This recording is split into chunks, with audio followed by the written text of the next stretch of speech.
Olá pessoal, hoje vamos falar sobre o reino fungi. Quais são as principais características dos organismos que estão presentes neste reino? Bem, já falamos em outras aulas que os fungos são organismos eucariontes.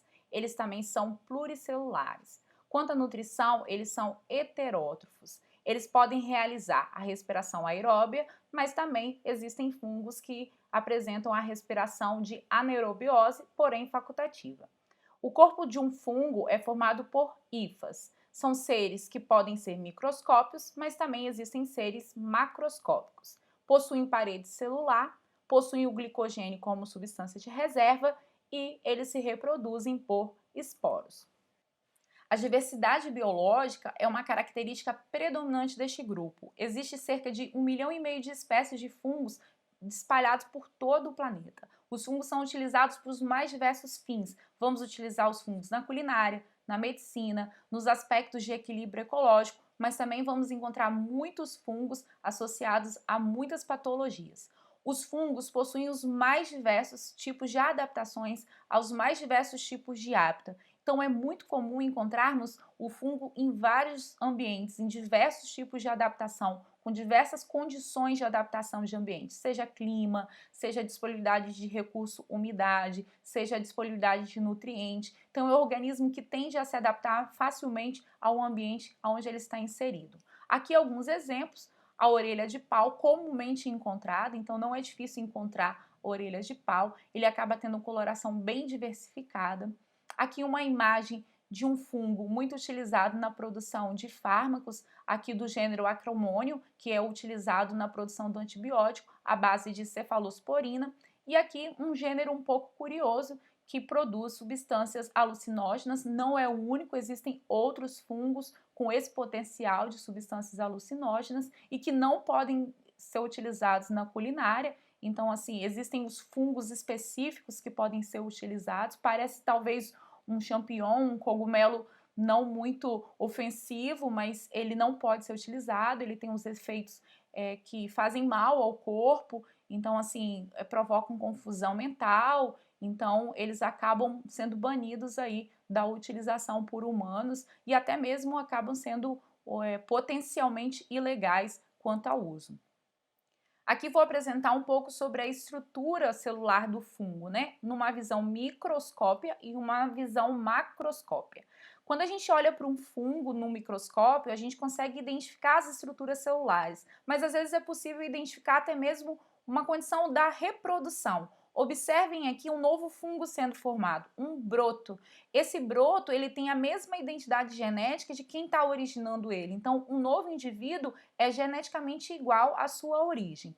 Podemos identificar a estrutura como uma parede celular, a presença de núcleo, presença de mitocôndria. Lembra que lá no início a gente viu sobre as cristas mitocondriais? Então, está associada a essas mitocôndrias e os vacúolos lipídicos. Então, são estruturas celulares, a formação da estrutura celular de um citoplasma e das suas organelas. Quando a gente olha para um corpo frutificado, com essa característica, com esse formato, com essa morfologia, a gente pode identificar uma característica específica desse corpo frutificado, as hifas. As hifas são células em filamentos e elas atuam diretamente na nutrição do fungo. O fungo ele faz uma nutrição que não está dentro do seu organismo, está fora do seu organismo. Ele projeta uma enzima e essa enzima depois vai digerir esse nutriente para ele, como se ele fizesse uma digestão mesmo, e depois ele só vai absorver. A particularidade dessa célula é bem específica para ele fazer essa absorção. Por isso que a gente fala que o fungo é um heterótrofo por absorção e não um heterótrofo por ingestão. Nós, animais, somos heterótrofos por ingestão. A gente ingere o alimento. O fungo, no caso, ele vai estar absorvendo o nutriente. Bem, continuando falando da nutrição, então a gente já sabe que os organismos, os fungos, eles não fazem a fotossíntese. Então eles vão fazer uma nutrição por absorção de nutrientes de um outro ser, de um outro organismo. A gente fala então da digestão extracorpórea. Então, como eu falei no slide anterior, eles vão liberar uma enzima chamada exoenzima para fora do corpo deles, sobre o material que eles estão se nutrindo. Então, de acordo com o tipo de alimentação, eles ainda podem ser classificados. A gente vai ter os fungos que vão se alimentar de organismos mortos, que são os saprófagos. Nós vamos encontrar fungos que se alimentam de tecidos de organismos, das substâncias que estão disponíveis nos tecidos dos organismos vivos, que são os fungos parasitas, mas também vamos encontrar fungos predadores, aqueles que vão se alimentar de pequenos animais durante uma captura. É como se eles envolvessem esse animal e fossem matando esse animal e fossem sugando dele, né, absorvendo dele os nutrientes que ele precisa. Ele não vai mastigar o animal, ele vai fazer a digestão fora do corpo e aos poucos vai pegando o que ele precisa como nutriente para poder fazer o metabolismo do seu organismo. Aqui exemplos, né, do processo de nutrição dos fungos. Um exemplo de um fungo predador, aqui identificado em azul, ele vai predar um verme, então ele faz realmente uma captura, lembrando que ele vai jogar a enzima para fora do corpo, e aí ele vai fazer essa digestão fora do corpo e vai absorvendo os nutrientes. Então esse verme vai ser todo tomado por fungo e o fungo vai fazer então a nutrição através de matar esse verme e de absorver dele os nutrientes. Aqui um outro fungo, um fungo parasita, é muito identificado em algumas matérias na presença do fungo ao longo da extensão do planeta. Então, esse fungo, ele traz um aspecto que é identificado por muitos autores como formiga zumbi. A formiga perde a autonomia quando ela é parasitada por esse fungo até que ela chega a óbito. Então, assim, ele desenvolve parasitando e sugando desse organismo os nutrientes que ele precisa para poder sobreviver. E com isso ele compromete a vida desse ser. Só que comprometer a vida desse ser pode colocar em risco outros seres. Então, de repente, um outro ser que se alimenta dessa formiga e essas formigas começam a desaparecer, podem aí causar então um desequilíbrio ecológico ao longo de uma cadeia. Então, sempre que eu apresento um grupo para vocês, um reino, eu tento defender a filogenia desse grupo. Sempre tento apresentar para vocês qual é o comportamento ao longo da evolução desses organismos. Aqui eu tentei trazer e reunir o maior número de informações que foram acontecendo ao longo do desenvolvimento desse organismo no seu processo de evolução. Então, o surgimento de parede celular, o potencial dele de absorver os nutrientes do meio, as hifas, a reprodução por meio dos esporos, que é um grande sucesso evolutivo, garante a permanência da espécie, a diversidade biológica da espécie, mas ele também tem perdas. Então, por exemplo, perdas de estruturas como o flagelo, a criação, o surgimento de um corpo frutificado que vai dar origem a um grupo específico que é o ascomicota, estruturas reprodutoras relacionadas a esse grupo, que garantem também a variabilidade genética, o sucesso reprodutivo. Então, são estruturas que, ora são sucesso evolutivo, ora não são sucesso evolutivo. Umas permanecem, outras saem da evolução. Então, todo o organismo, ele merece uma atenção do aspecto evolutivo, como que ele se comportou. Aqui eu separei 4 grandes grupos, que são os grupos separados dentro desse reino, do reino dos fungos, que são adotados para os estudos de Amabis e Marto. Então eu vou apresentar as principais características desses 4 grupos. São os grupos bem representativos, mas a diversidade biológica dos fungos, como eu já falei, é muito grande e a gente pode estar encontrando outros representantes com outras características que não estão associados a esses 4 principais grupos que estão aqui apresentados. Falando um pouco sobre as características então de cada grupo, vou apresentar o primeiro grupo, que são os quitrídeos. Os quitrídeos, assim como todos os outros fungos, eles precisam de um ambiente com umidade.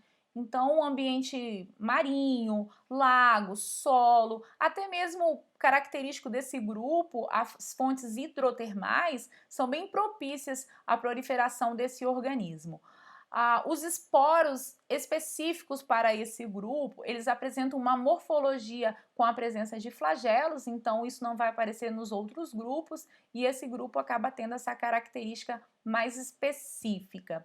Aqui um exemplo de um fungo parasita, Dentro desse grupo a gente vai encontrar parasitas de protista, parasitas de plantas, parasitas de animais e aqui um fungo que parasita anfíbios. E o comprometimento desse fungo na vida do anfíbio é porque o anfíbio acaba fazendo parte da sua respiração associada à sua pele, a respiração cutânea. E quando o fungo ele se espalha sobre a pele, ele impede essa respiração e pode levar a óbito do animal. Então, um grande comprometimento para a espécie e talvez até para uma cadeia alimentar. O próximo grupo são os zigomicetos. O filo é o Zygomicota. O Zygomicota tem como grande representante o mofo. O mofo, outros parasitas e algumas espécies podem até viver em simbiose. A característica específica desse grupo é que alguns possuem valor econômico, por exemplo, o que é utilizado na fabricação do molho de soja, o shoyu. Alguns podem ser utilizados na indústria de fármacos, na produção de anti-inflamatórios e até mesmo na produção de anticoncepcionais. Aqui eu quero mostrar para vocês a estrutura de um fungo na condição da sua formação, até mesmo dos esporângios e dos esporos. Em verde está a hifa, aquela parte lá responsável pela nutrição do fungo. Esse em azul é a parte dos esporângios, os esporângios que vão produzir os esporos. Então, é onde que vai estar a parte relacionada à reprodução. É uma estrutura simples e, ao mesmo tempo, muito complexa, tem as suas particularidades. O próximo grupo aqui apresentado, então, são os ascomicetos. O filo é o Ascomicota. Dentro desse grupo, a gente tem um ser que tem uma atenção um pouco mais especial, porque foi um grande marco no desenvolvimento de fármaco, que é o fungo Penicillium notatum. O Penicillium notatum é o fungo utilizado para a fabricação de um antibiótico que é a penicilina. A penicilina foi um marco histórico dentro dos estudos da ciência e ela foi descoberta por acaso. Ela foi descoberta por um médico chamado Alexandre Fleming, e Fleming estudava os micro-organismos, em especial as bactérias, estudava o comportamento e os agentes que podiam atuar sobre o controle bacteriano. Ele tinha uma inquietude sobre o poder de infecção das bactérias, principalmente relacionada aos ferimentos dos soldados durante o período da guerra. Fleming, durante os experimentos, e talvez até no momento de descuido ou no momento de não se atentar aos cuidados de sua bancada, ele percebeu que um fungo fazia o controle de bactérias. Ele cultivava numa placa um certo tipo de bactéria e ao entrar em contato com esse fungo, que era o Penicillium notatum, ele percebeu que o fungo não deixou que a bactéria aumentasse em número. Ele percebeu que o fungo estava inibindo, que estava controlando o crescimento bacteriano. Então, esse fungo começa a ser estudado. Mais à frente, existem tecnologias que foram aparecendo para fazer o isolamento desse fungo e aí ele foi utilizado aí com potencial de antibiótico, ou seja, contra um agente bacteriano. Então, ele tem grande importância nos estudos aí da medicina, né, da farmacologia. Então, ele tem um grande valor medicinal. Bem, aqui um outro fungo desse mesmo grupo que tem um grande valor na indústria, que é um fungo utilizado na fermentação da cerveja, mas também a gente vai encontrar fungos que vão estar associados à permanência sobre organismos, né? Então aqui uma laranja, ela está contaminada também pelo um penicillium, né? Aqui representado o Penicillium spp, lembra? Uma espécie não especificada, não tem o nome específico dela. Então, uma microscopia desse penicillium, a coloração então vai indicar que tipo de penicillium até mesmo está presente nessa laranja.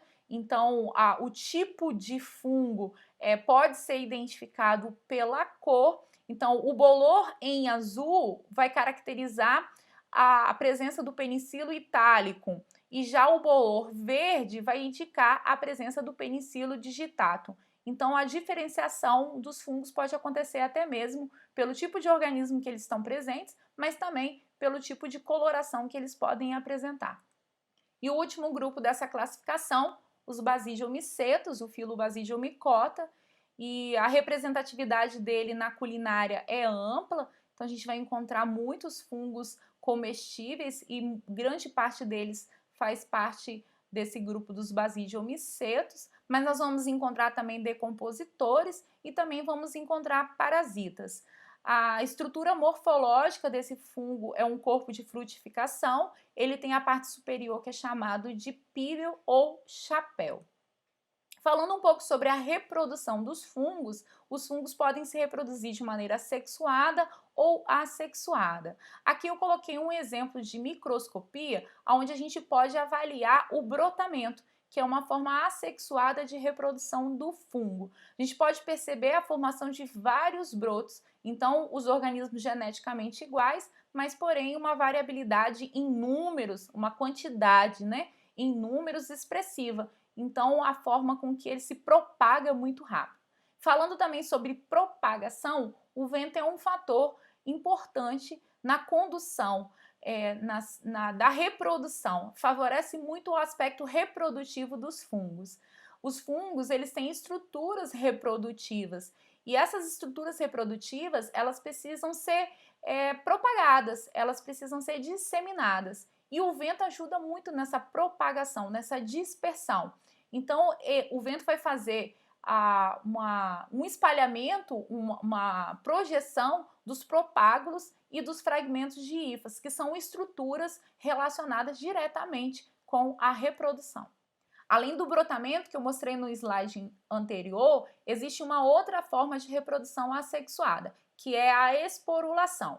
No processo de reprodução assexuada, não existe a fusão de núcleos. Ela vai acontecer através de mitoses sucessivas e ocorre então uma fragmentação do micélio.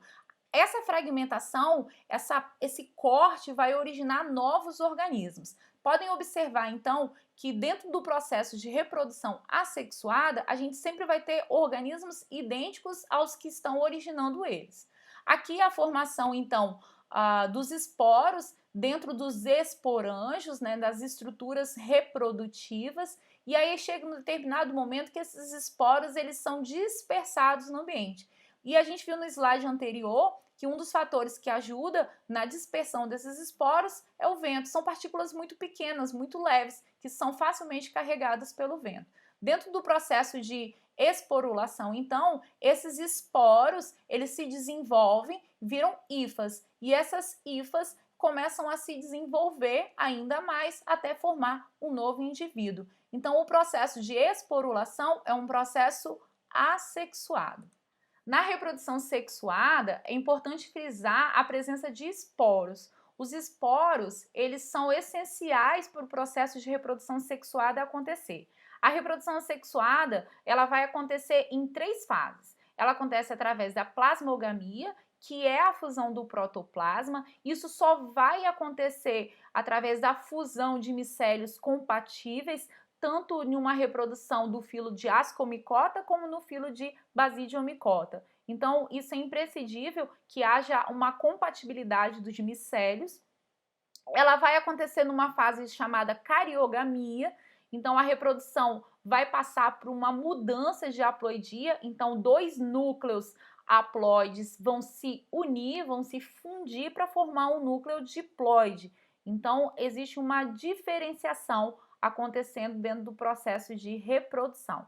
E ainda nesse processo de reprodução sexuada vai acontecer uma meiose. Lembrando que a meiose é aquele processo onde ocorre a redução de núcleos diploides para núcleos haploides. Então a gente está sempre lidando com processos de mitose, onde há uma duplicação de células, e onde há a meiose, que é uma redução do núcleo diploide no núcleo haploide. Sempre lembrando que o haploide é a metade do número de cromossomos do número relacionado aí ao núcleo diploide. Então, observem que aqui a gente tem hifas, e essas hifas, elas passam por um processo de reprodução que está relacionando sempre a fusão dos gametas, no caso dos esporos aqui representados, a formação de zigoto. Esse zigoto ele é reduzido até a formação de um esporo sexual, que no caso do Ascomycota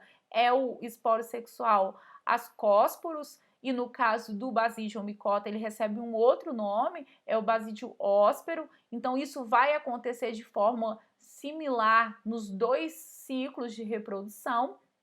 E da mesma forma, dentro do processo de reprodução, a gente também tem a formação de estruturas específicas que determina cada grupo desse, como por exemplo o asco, que é onde ficam armazenados, assim dizendo, os esporos sexuais do grupo Ascomicota.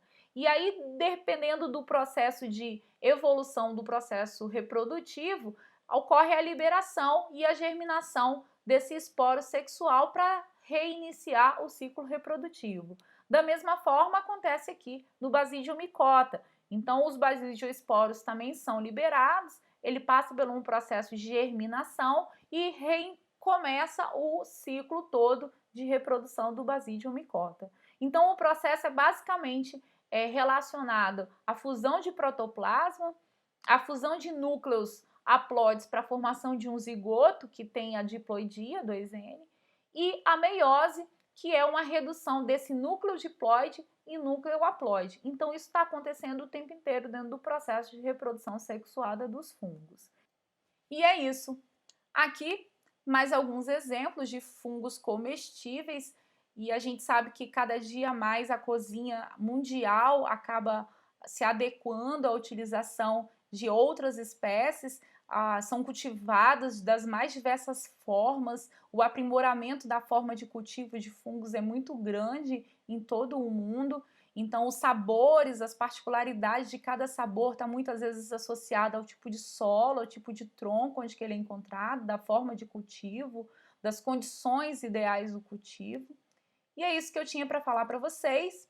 Aqui a minha principal referência para preparar essa aula para vocês. Eu espero que vocês tenham realmente entendido as principais diferenças desse grupo tão importante, desse grupo tão diverso. E a gente se encontra então nas próximas aulas. Até mais!